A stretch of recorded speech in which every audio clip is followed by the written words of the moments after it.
Rumble? I guess we don't know because we never see Huni anymore. Where's he at? I don't know. I think he's somewhere. Backstage, potentially.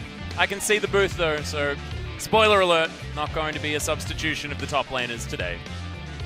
The MVP has a couple of possible recipients, but it goes to the best League of Legends player of all time. Faker will actually move his way to 800 MVP points. Looking unlikely they'll be able to pip some of the others at around 1,200 points. But until you mathematically eliminate Faker in any context, Atlas, you're never 100% sure. Absolutely. Might have some extended series as well where he can pick up a few extra ones. Okay, look at this. Just able to pick off both priority targets with the flank. That's all about positioning, but Faker executed it beautifully. I don't know whether we get to see his sick flash in the mid lane, Papa Smithy. We get to see how sick Cho'Gath is at being tanky. He's pretty sick at that.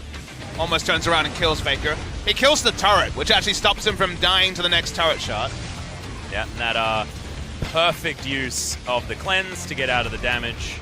This is the turning point of the game, though. Outside Chance Rocks wins from here. They get greedy on the 3,200 health Baron. Peanut's got gap closed for days, gets the smite off.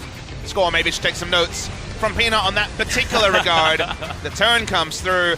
Faker is free hitting whenever that happens on Cassiopeia, who was closing in on 1,000 ability power with a death cap. You know, things are happy for SK Telecom T1. We'll see whether he's actually able to get his hands onto that Cassiopeia in game number 2, though, because it's seen a lot of bans away from SKT. And we are going to have a sub. Mighty Bear is going to be stepping out. Songwon is going to be jumping in to that jungle position. Not too surprising for me on the season. Mighty Bear is actually at 4-12, so last season he was definitely the preferred jungler win rate-wise over Songwon.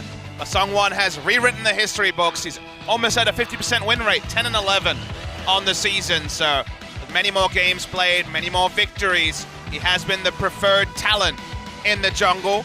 Will not be able to link up with Shy. Will still be Linderong playing in game 2 as far as we know. So that is the old duo, Linderong and Songwon, and they're reunited.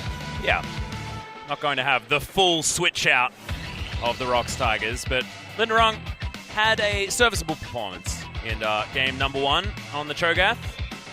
Certainly almost able to eat snake for dinner, but didn't quite get there, as we saw in that previous replay.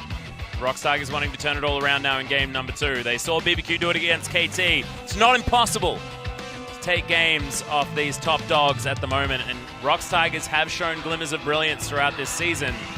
But this is a reinvigorated SKT trying to prove themselves as a top-tier team and wanting to solidify their spot in the playoffs as well. They had such a good run at the beginning of the season that despite that 8-game loss streak here in the LCK, still able to secure that spot with a win here.